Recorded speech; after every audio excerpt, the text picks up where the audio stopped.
Salut Guillaume. Salut Laurent. Bon, t'as un joli t-shirt. Hein. Ouais, merci, toi aussi. Je peux pas être jaloux, on a le même. Ouais. Est-ce que t'en as 38 000 t-shirts ou pas? Non, pourquoi? Parce qu'on a une communauté de 38 000 membres sur Facebook et c'est pour eux d'ailleurs qu'on crée ce format-là. Yes.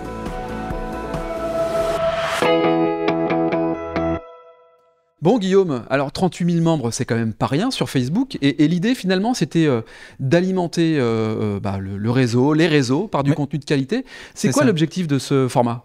C'est de s'adresser aux électriciens de manière un peu plus directe, en abordant des sujets qui sont au cœur de leur métier, en abordant des sujets aussi qui sont peut-être liés à leur côté business, l'entrepreneuriat, avec à chaque fois des experts qui vont venir, et d'être centré vraiment sur les besoins de l'électricien. Et c'est pour ça que dans chaque épisode, il y aura au moins une, voire plusieurs questions posées par les électriciens, et auxquelles on va répondre ensemble, tous les deux, et avec l'expert qu'on va inviter à chaque fois. Donc pratique, ludique, sympa, en lien avec nos électriciens. Exactement. Pour t'introduire, Guillaume, toi, tu es un peu du métier, ça fait une dizaine d'années, je crois que tu travailles dans l'univers de l'électricité.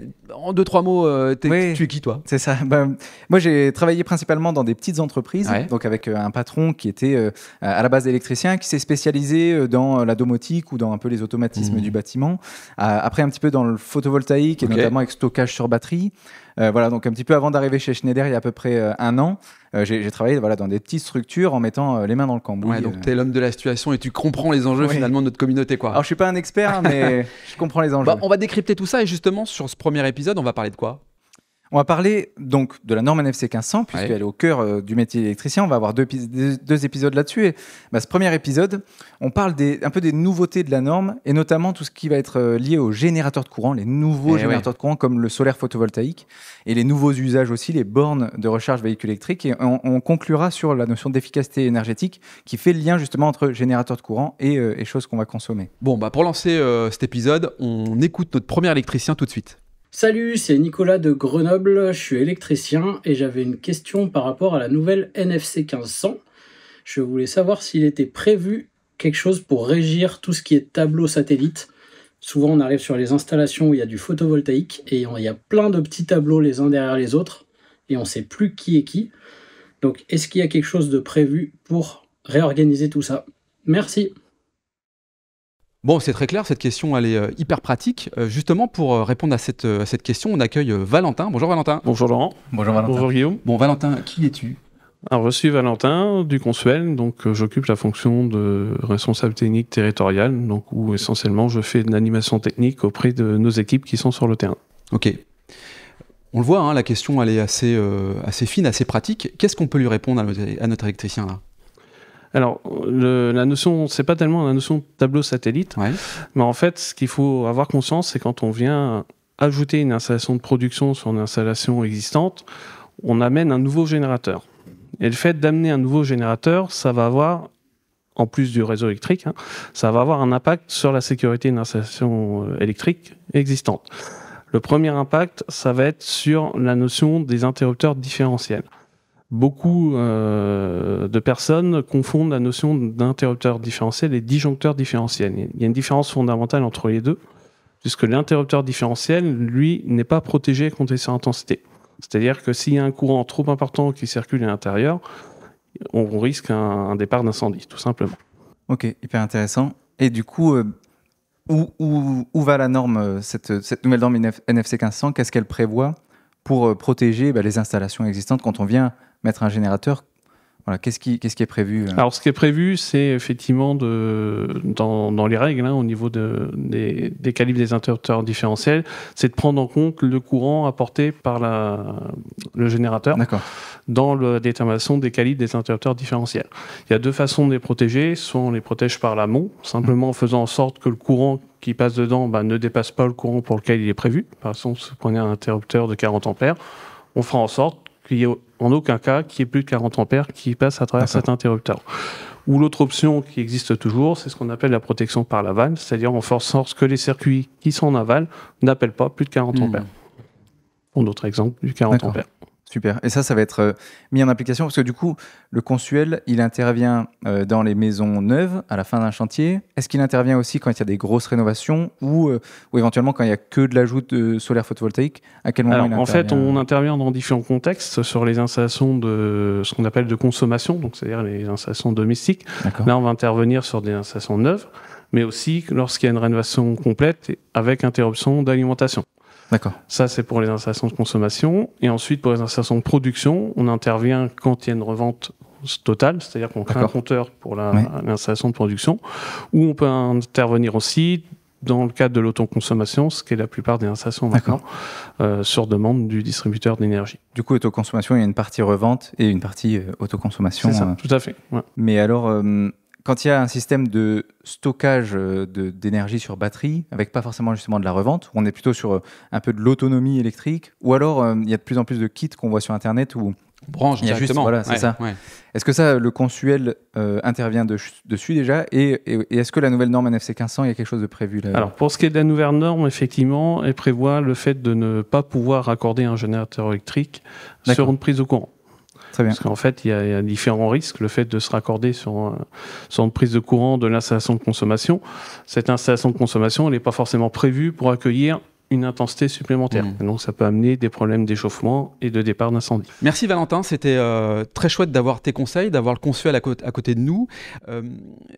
Plein d'éléments, mais s'il n'y avait qu'une seule chose à retenir, qu'est-ce que ce serait ?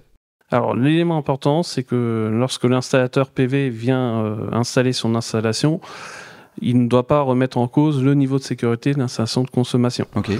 Ça va être l'installation existante. Ça va être le cas aussi pour les installateurs qui réalisent des installations IRVE. Donc aujourd'hui, avec bientôt des installations, on va réenvoyer de l'énergie sur le réseau, ce qu'on appelle le véhicule to grid ou véhicule to X. Et on va retrouver ce même type de problématique. Et nous, Consuel, on va être très vigilants à l'avenir, lors de nos visites, sur cet aspect-là, puisqu'on est là aussi pour la sécurité des usagers.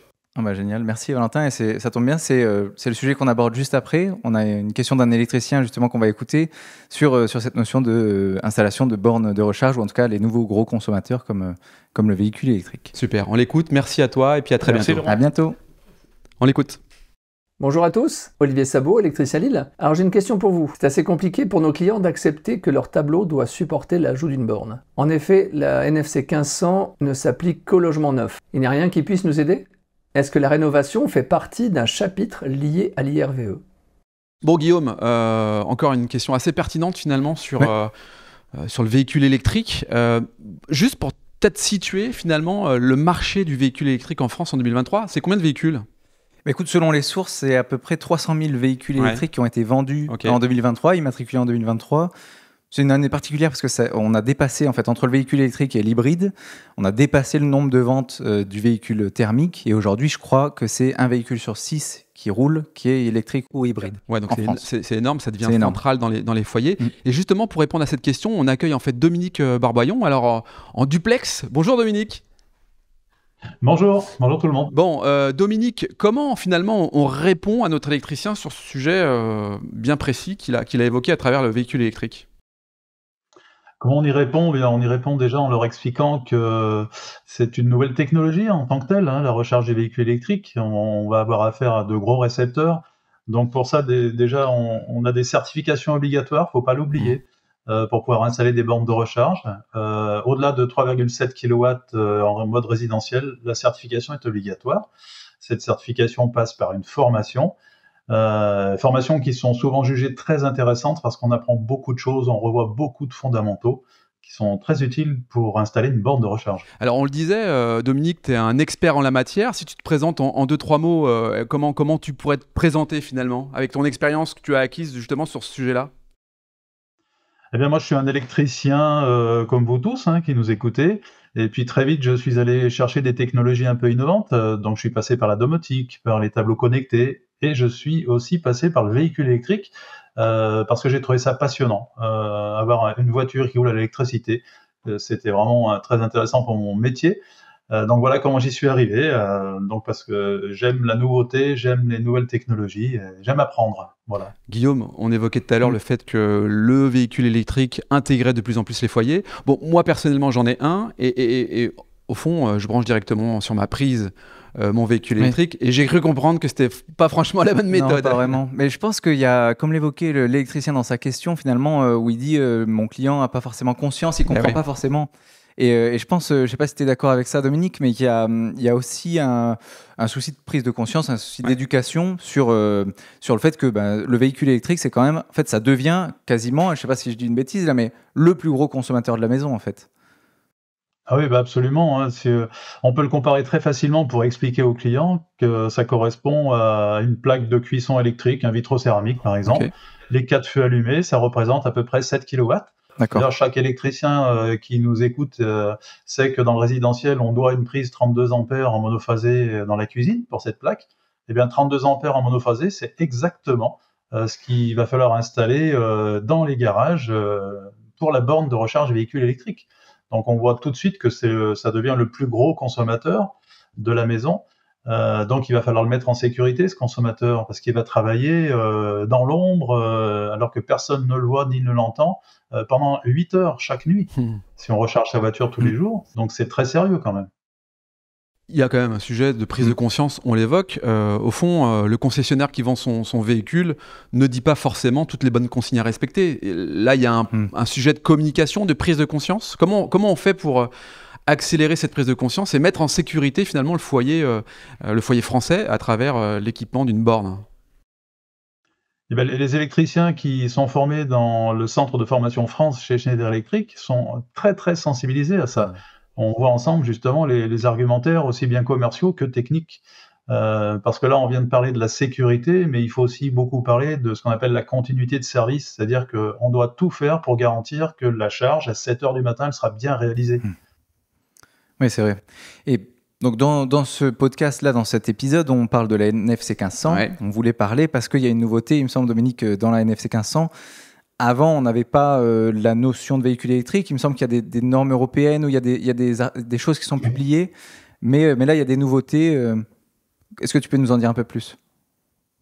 Oui, ce que je peux vous dire, c'est que dans l'édition qui s'appelle 7-722 de la NFC 1500, qui sera d'application obligatoire 1 an après sa parution, donc on va dire qu'en 2025, on sera vraiment en application obligatoire, eh bien, elle va lister tous les points importants de sécurité, de qualité de l'installation, de dimensionnement. C'est un nouveau paragraphe complet qui fait plus de 20 pages, hein, c'est un gros paragraphe quand même, dans la NFC 1500, puisqu'avant, elle n'en parlait pas. Donc, le gros avantage pour nous, techniciens, électriciens, c'est que maintenant, on a un vrai cadre technique et normatif.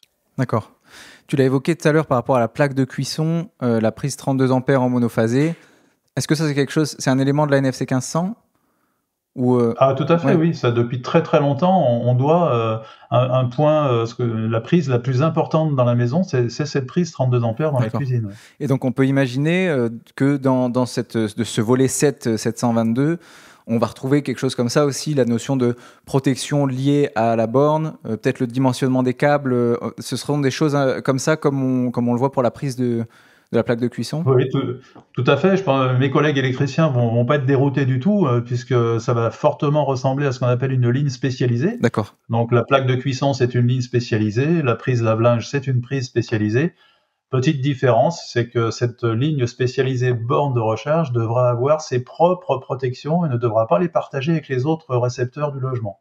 D'accord. Mais sinon, techniquement, pour les électriciens, c'est un nouvel élément complètement classique. Classique, ouais, au fond, c'est assez classique.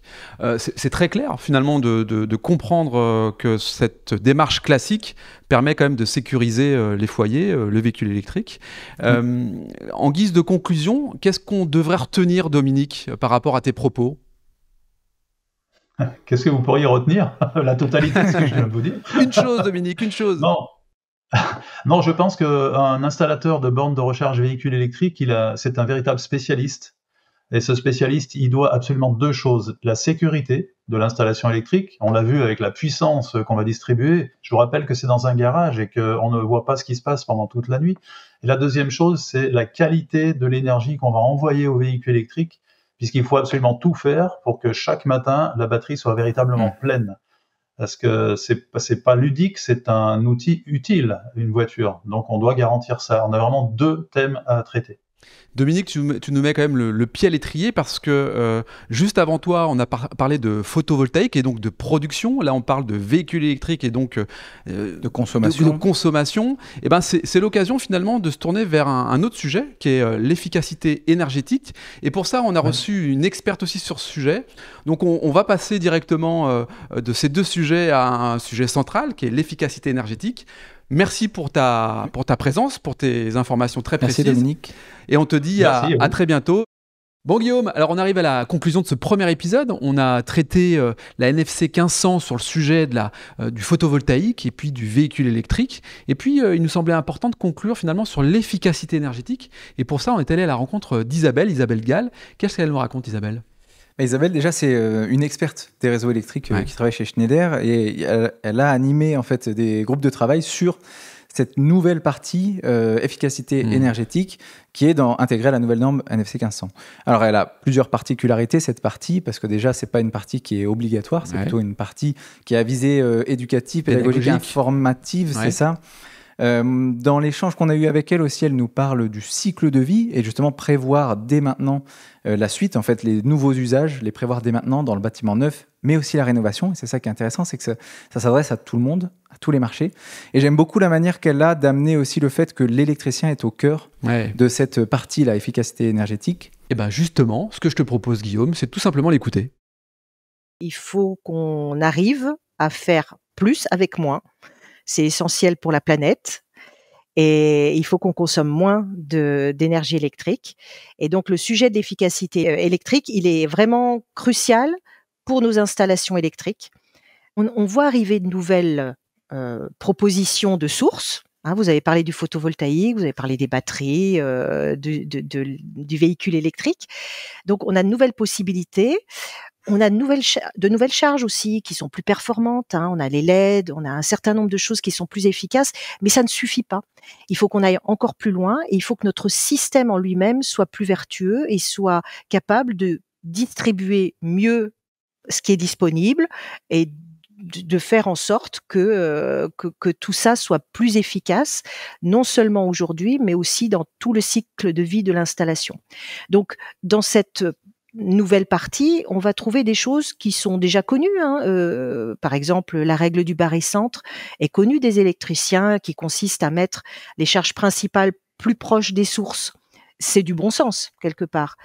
Et puis le fait d'utiliser un transformateur à l'endroit où il est le plus efficace, c'est aussi du bon sens.